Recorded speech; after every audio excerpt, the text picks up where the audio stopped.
ചെമ്പനീർ ഇപ്പോൾ പുത്തൻ പ്രൊമോ നമ്മളെയൊക്കെ വേദനിപ്പിക്കുന്ന ഒരു പ്രൊമോ തന്നെയാണ്. നമ്മുടെ രേവതി അന്തവും കുന്തവും ഇല്ലാതെ പെരുവഴിയിലൂടെ നടന്നു പോകുന്ന ദൃശ്യങ്ങളാട്ടോ. ഇനി വഴിയിൽ വെച്ച് വല്ലതും സംഭവിക്കുമോ? നമ്മുടെ രേവതി ഇനി എന്തായിരിക്കും ചെയ്യാൻ പോകുന്നത്? വീട്ടിലേക്ക് പോകുന്ന ദൃശ്യങ്ങളും കാണിക്കുന്നുണ്ട്. നമ്മുടെ അമ്മയുടെ അടുത്ത് പോയി കാര്യങ്ങളൊക്കെ പറയുന്നുണ്ട്. എന്നെ അവിടെ നിന്നും പുറത്താക്കിയേ, ഇപ്പം എല്ലാ കുറ്റവും എൻ്റെ തലയിലായി അമ്മേ എന്നൊക്കെ പറഞ്ഞ് സങ്കടത്തോടെ നമ്മുടെ രേവതി അമ്മയോട് പറയുന്നുണ്ട്. പക്ഷേ രേവതി അവിടെ നിൽക്കാനും തയ്യാറാകുന്നില്ല. വീണ്ടും പുറത്തേക്ക് പോകുന്ന ദൃശ്യങ്ങളാണ്. ഇനി ആത്മഹത്യ ചെയ്യാനാകുമോ നമ്മുടെ രേവതിയുടെ ഉദ്ദേശം എന്നൊക്കെ നമുക്ക് കണ്ടു തന്നെ അറിയണം കേട്ടോ.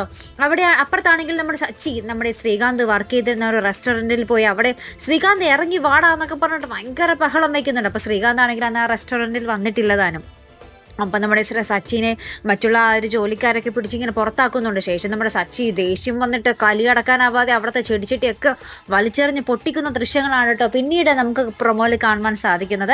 അതിന് പിന്നാലെ നമ്മുടെ വർഷയുടെ വീടാട്ടോ. വർഷയുടെ വീട്ടിലേക്ക് നമ്മുടെ റോഷനും അച്ഛനും കൂടി കടന്നു വരികയാണ്. എന്നിട്ട് പറയുന്നുണ്ട്, നിങ്ങൾ എന്നെ ജോക്കറാക്കിയല്ലേ, നിങ്ങളെല്ലാം അറിഞ്ഞു വെച്ചിട്ട് ഞങ്ങളൊക്കെ മണ്ടന്മാരാക്കുകയായിരുന്നല്ലേ എന്നൊക്കെ പറഞ്ഞ് നമ്മുടെ റോഷനും കൂടി നമ്മുടെ വർഷയുടെ അച്ഛൻ്റെ അടുത്ത് ഇങ്ങനെ മെക്കിട്ട് കയറുന്നുണ്ട്.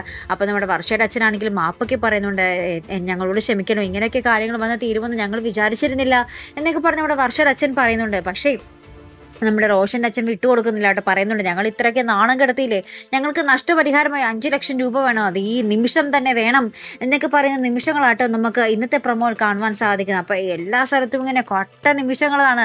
അപ്പുറത്ത് രേവതി എന്ത് ചെയ്യും? ഇവിടെയാണ് സച്ചി കട്ടക്കലിപ്പ്. സച്ചി ഒരിക്കലും നമ്മുടെ രേവതി അക്സെപ്റ്റ് ചെയ്യാനേ പോകുന്നില്ല എന്നാണ് തോന്നുന്നത് കേട്ടോ.